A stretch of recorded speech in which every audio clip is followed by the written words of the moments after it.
Imagine how it feels to have a medical problem that causes so much shame that you are an outcast in your community, even your own family. Then imagine how it feels to be free of that condition, be able to live life to the full once again. That's the miracle an Aussie doctor has been delivering in Ethiopia for more than 4 decades, and at 84, she's not slowing down.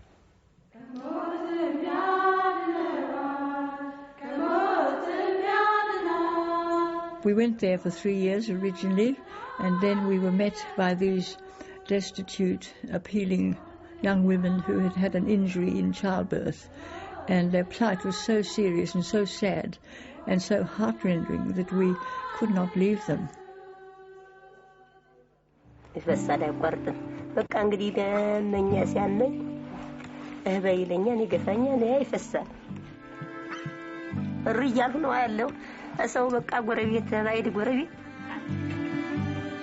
What these young girls have been through is unimaginable in the Western world.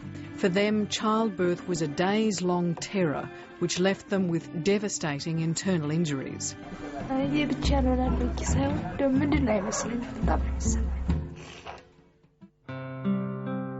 In 1959, Dr. Catherine Hamlin was already a remarkable woman. A doctor no less and a mother to a young son, she and her late husband, Dr. Reg Hamlin, decided to trade a comfortable life in Adelaide for a few years in Ethiopia. But they were overwhelmed by one of the unexpected horrors of the Third World. Each year, about 8,000 women in Ethiopia have a long, obstructed labour. They're mostly left with a stillborn baby whose head has worn a hole in their vagina, leaving them incontinent of urine and sometimes of faeces as well. It's the most dreaded complication that any obstetrician has to face if he gets an obstetric fistula, because it leaves the woman in such a terrible plight. And it's common in all the developing countries of the world. And we have really neglected these women over the years. We've deserted them in the time of their greatest need because they've been hiding away in little dark huts all over Africa, India, and Bangladesh, Pakistan, Afghanistan, all those countries that haven't got enough hospitals or roads or doctors or nurses or midwives.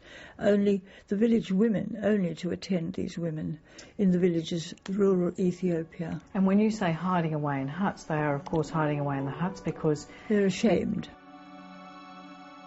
The women find themselves outcasts, living on the fringes of society, often abandoned by husbands who are unable to cope with a wife who cannot ever keep herself clean. They're in the worst possible state, I think, that a woman can get into. To have a woman leaking urine continually with perhaps only 2 dresses to her name, no underclothes, no pads, nothing that we have in the West, is the most terrible situation for a woman. You better have a drip put in, sister, I think. Any African woman who can make her way to this hospital will be treated for free. No one is turned away. Perhaps in 2 years you'll have a beautiful new baby. We feel that the healing starts when they come through the gate, when they see others in the same condition, when we accept them with love and understanding, and we don't ostracize them as they've been ostracized in the past. This was a very difficult case, so we're a bit worried about her. They say the fistula hospital in Addis Ababa is the cleanest in Africa. The nurses are often former patients. The surgeons, mainly local doctors, trained right here, because no one has seen an obstetric fistula in the West since the early 1920s. They just don't happen anymore. You're saying you don't still operate. I do operate on a Thursday morning. On a Thursday morning? Yes. At 84? Well, I enjoy it. I'm with others in there, and I've been operating for so long that it's not really a hardship. And how's your hand? Is it still steady? Quite steady, yes. Show me, if you would. Aren't you lucky? I am. This is my special. She's had 2 operations and she's cured. Dr. Hamlin is, of course, not so much lucky as inspiring. Her work has caught the imagination of ordinary Australians, thousands of whom send donations to her every month. Others, like Sydney surgeon Dr. Andrew Browning, have devoted their working lives to the cause. He and wife Stephanie now live in Ethiopia. one of my ex-patients came up to me and said, Dr. Andrew. And I said, yes, I didn't recognise her at all. And she said, oh, Fistula Hospital, I was there last year. And she was very pleased and thankful that she had been cured, which is always a touching and incredibly rewarding thing. The beauty of this job, being able to take these women that haven't had love and compassion showed to them and then be able to show them that and will not only heal them but boost them spiritually by showing them that people really do care and they are remembered and they're not forgotten.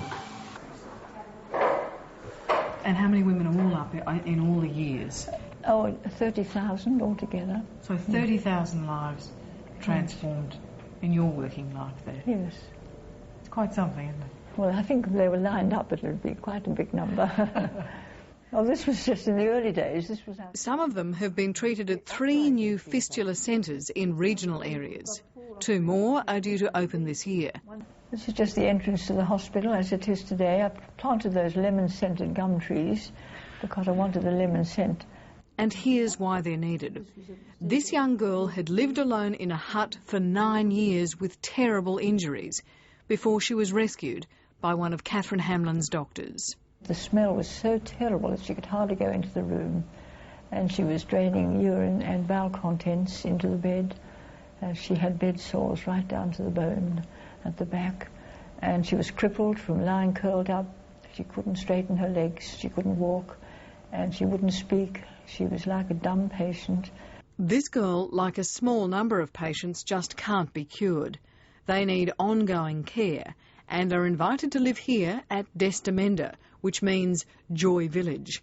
These are the quilts that were given to us by those nice ladies. And what's her life like now? Well, she's happy. She's learned to read and write. She's proud of what she's doing, and she's with other girls that have been injured in the same way. What would have happened had she not been found that day? She would have died, I think, eventually from infection.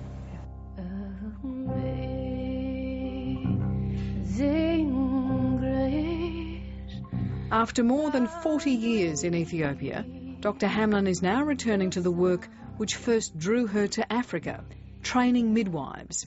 This year's first intake of 12 will return to their villages to spare their sisters and neighbours from such terrible suffering during labour, and to save a generation of unborn children too. We feel that if we put a midwife in every village, we would eradicate fistulas by the end of this century. But it's an enormous task.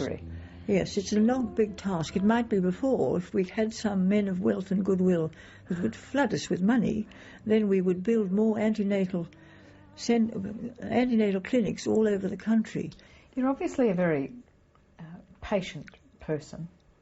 I don't know that I am. Aren't you? Do you feel a sense of urgency being 84? Well, I would like to see some of the graduates graduate, but I've got a good staff behind me, and we've got a good good midwives at the training, and I feel that the work will go on, whether I'm here or not, but I feel I would like to go on a bit longer. 'Twas grace, mother, taught my how to feel and great.